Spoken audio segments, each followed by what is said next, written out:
Assalamualaikum warahmatullahi wabarakatuh. Ada kisah abah guru sekumpul dengan burung yang bertasbih. Apakah mungkin seekor burung mampu melantunkan zikir kepada Allah Subhanahu wa Ta'ala? Bagi akal manusia yang terbatas, hal itu tampak mustahil. Bagaimana mungkin makhluk kecil yang hanya bisa berkicau tanpa arti, tiba-tiba mengucapkan kalimat agung, La ilaha illallah. Namun bagi Allah Subhanahu wa Ta'ala, tiada sesuatu pun yang mustahil. Dan kisah ini benar-benar terjadi, disaksikan oleh seorang ulama besar, kekasih Allah yang alim, Kiai Haji Muhammad Zaini bin Abdul Ghani Al-Banjari, yang lebih dikenal dengan panggilan Abah Guru Sekumpul. Pada suatu hari, Abah Guru Sekumpul berniat pergi berburu burung. Bagi sebagian orang, berburu hanyalah perkara mengisi waktu. Tetapi bagi seorang waliullah, setiap langkah adalah perjalanan ruhani yang penuh makna. Dengan langkah ringan, beliau menuju sebuah kawasan hutan di daerah Padang Parang. Hutan itu lebat.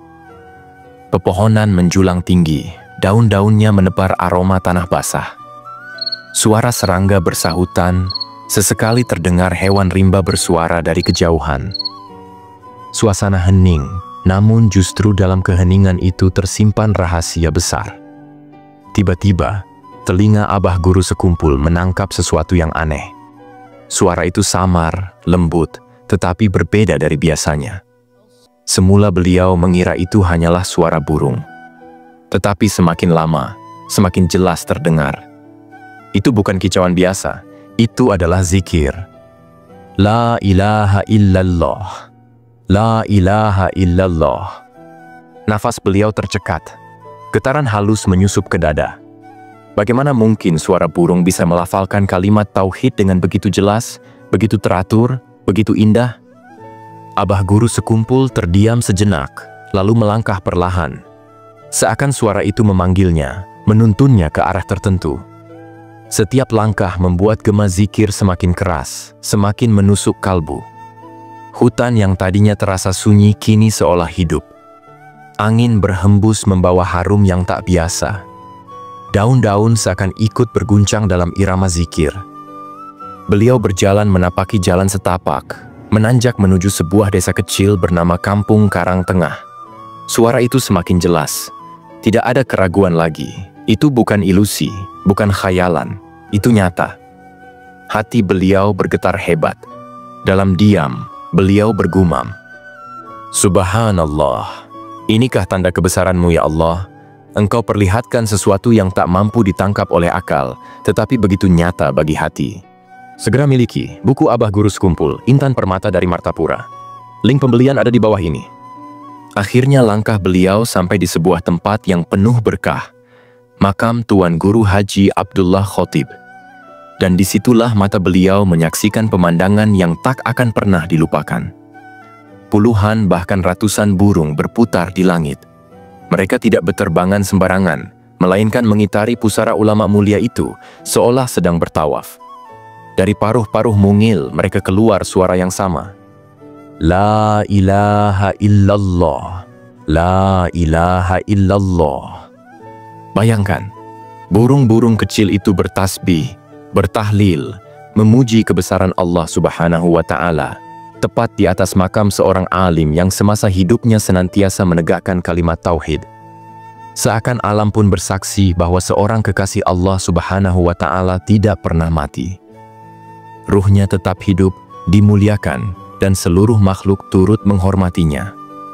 Burung-burung yang biasanya hanya berkicau tanpa arti kini menjadi lisan yang memuji Allah Subhanahu wa Ta'ala demi memuliakan walinya. Abah Guru Sekumpul terharu. Beliau menundukkan kepala, langkahnya pelan mendekati pusara itu. Air mata menitik tanpa terasa. Lalu beliau duduk, berdoa, berziarah dengan penuh khidmat. Sejak hari itu dikisahkan, beliau sering kembali ke makam Tuan Guru Abdullah Khotib, bahkan di malam-malam sunyi. Seolah ada cahaya ruhani yang terpancar dari pusara itu, menuntun hati beliau untuk semakin dekat dengan Allah Subhanahu wa Ta'ala. Kaum muslimin yang dimuliakan Allah, siapakah Tuan Guru Abdullah Khotib? Tuan Guru Haji Abdullah Khotib adalah seorang alim besar di tanah Banjar. seorang ulama yang hidup dengan penuh ibadah dan pengabdian kepada Allah Subhanahu wa Ta'ala. Beliau dikenal sebagai sosok yang rendah hati, tetapi ilmunya dalam, amalnya luas, dan cintanya pada Allah Subhanahu wa Ta'ala sangat mendalam. Tidak heran, meski jasad beliau telah terkubur, Allah Subhanahu wa Ta'ala tetap memuliakan makamnya. Bahkan burung-burung pun dijadikan saksi untuk membesarkan nama Allah Subhanahu wa Ta'ala di atas pusaranya. Inilah tanda bahwa para waliullah tidak pernah benar-benar pergi. Mereka tetap hidup dalam rahmat Allah Subhanahu wa Ta'ala, dimuliakan di dunia dan akhirat. Abah Guru Sekumpul berpesan tentang sebuah karamah. Meski telah menyaksikan karamah yang begitu agung, Abah Guru Sekumpul tidak pernah mengajarkan murid-muridnya untuk mencari karamah. Beliau selalu menegaskan, jangan sekali-kali engkau beribadah dengan tujuan mendapatkan karamah. Karamah bukanlah tujuan. Karamah hanyalah anugerah dari Allah Subhanahu wa Ta'ala. Yang lebih mulia daripada karamah adalah istiqamah di jalannya. Beliau bahkan mengingatkan dengan keras, jika seseorang mengaku-aku memiliki karamah tetapi salatnya berantakan, maka itu bukan karamah. Itu hanyalah tipuan nafsu. Bagi beliau, karamah sejati bukanlah burung yang bisa bertasbih, bukan pula keajaiban yang membuat mata terpesona. Karamah yang paling tinggi nilainya adalah hati yang tetap istiqamah, teguh berpegang pada Allah Subhanahu wa Ta'ala, meski dunia menggoda, meski nafsu mengguncang. Kaum muslimin yang dimuliakan Allah Subhanahu wa Ta'ala. Dari kisah ini, kita belajar bahwa Allah Maha Kuasa untuk memperlihatkan tanda-tanda kebesarannya melalui jalan apa saja, bahkan melalui seekor burung kecil. Burung-burung itu bertasbih bukan untuk menunjukkan kehebatan mereka, melainkan untuk mengabarkan bahwa di pusara itu bersemayam seorang wali yang hidupnya penuh dengan kalimat tauhid. Dan dari pesan Abah Guru Sekumpul, kita tahu, janganlah kita terpesona pada keajaiban semata, sebab yang lebih berharga daripada semua itu adalah istiqamah. Maka renungkanlah, jika burung-burung saja bisa bertasbih kepada Allah Subhanahu wa Ta'ala, bagaimana dengan kita yang diberi akal, hati, dan lisan? Apakah kita sudah mengisinya dengan zikir? Ataukah kita justru lalai? Karamah terbesar bukanlah burung yang berbicara, melainkan hati manusia yang tidak pernah berhenti menyebut nama Allah. Kaum muslimin yang dimuliakan Allah Subhanahu wa Ta'ala.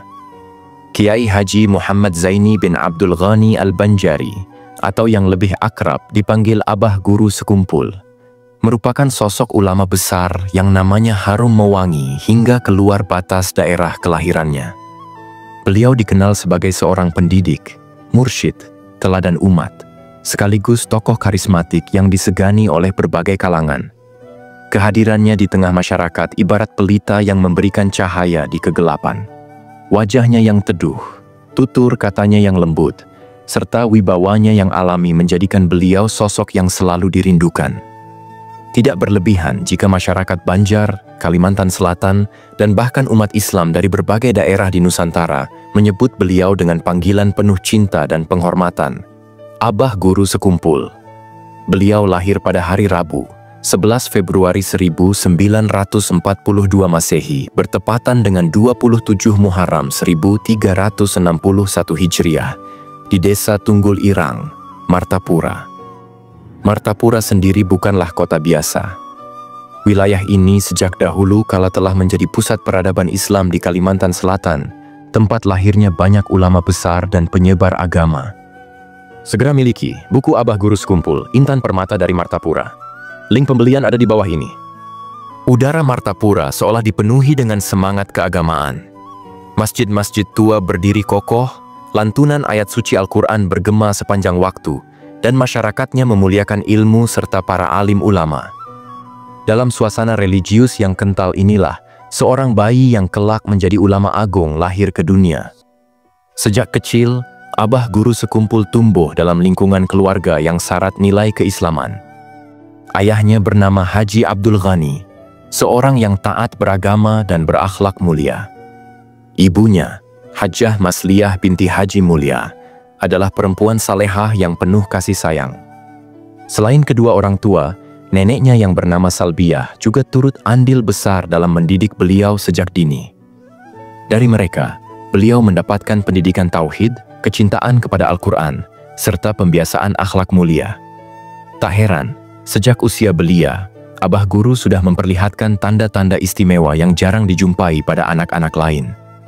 Di antara keistimewaan yang melekat sejak kecil adalah bahwa beliau tidak pernah mengalami ihtilam, mimpi basah, sepanjang hidupnya.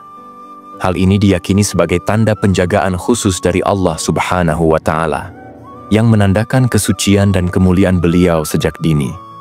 Selain itu, Abah Guru juga dikenal sebagai anak yang sangat sopan, hormat kepada orang tua, serta gemar membaca Al-Quran.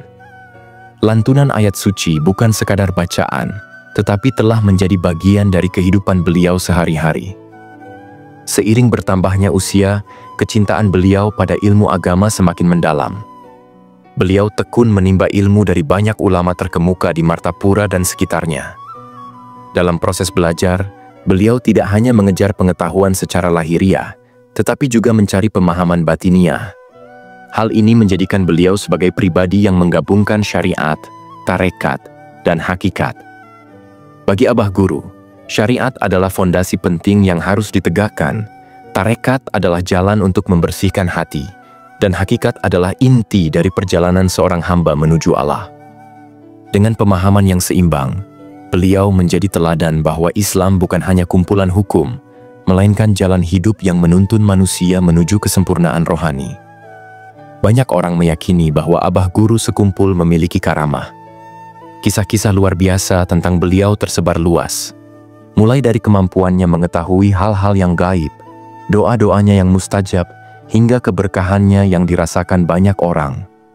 Namun, meski demikian, beliau selalu mengingatkan bahwa karamah bukanlah tujuan utama seorang hamba. Dengan penuh kerendahan hati, beliau berulang kali menegaskan, jangan tertipu oleh segala keanehan. Keanehan bukanlah tujuan. Tujuan kita adalah ridha Allah Subhanahu wa Ta'ala. Ucapan ini bukan sekadar nasihat, melainkan prinsip hidup yang benar-benar beliau jalani. Dalam perjalanan dakwahnya, Abah Guru dikenal sebagai ulama yang ramah dan merangkul semua kalangan. Majelis taklim yang beliau pimpin selalu dipenuhi ribuan jamaah. Orang datang dari berbagai daerah, bahkan dari luar Kalimantan, untuk sekadar melihat wajah beliau, mendengarkan ceramahnya, atau meminta doa restu. Kehadirannya mampu menyatukan masyarakat yang berbeda latar belakang. Beliau tidak membeda-bedakan antara kaya dan miskin, tua dan muda, pejabat maupun rakyat kecil. Semua diperlakukan dengan penuh kasih sayang. Nama kecil beliau adalah Kusyairi. Namun dalam perjalanan hidupnya beliau dikenal dengan berbagai julukan. Masyarakat Banjar lebih suka menyebutnya Guru Sekumpul, merujuk pada tempat beliau tinggal dan mengajar, yaitu kawasan Sekumpul di Martapura. Ada juga yang menyebutnya Guru Zaini, Guru Ijai Sekumpul, Tuan Guru, Abah Guru, hingga Kiai Haji. Setiap panggilan tersebut lahir dari rasa cinta, hormat, dan kedekatan spiritual masyarakat terhadap beliau. Menyebut nama beliau saja sudah menjadi doa yang menenangkan hati. Kepribadian beliau yang memikat menjadikan Abah Guru Sekumpul bukan hanya seorang guru agama, tetapi juga pemersatu umat. Setiap kata yang beliau sampaikan syarat dengan hikmah, setiap langkahnya memberi keteladanan, dan setiap perbuatannya mengandung pelajaran. Beliau adalah contoh nyata ulama yang memadukan kedalaman ilmu dengan kesucian hati, sehingga layak menjadi rujukan umat di berbagai zaman. Wallahu a'lam bissawab. Wassalamualaikum warahmatullahi wabarakatuh.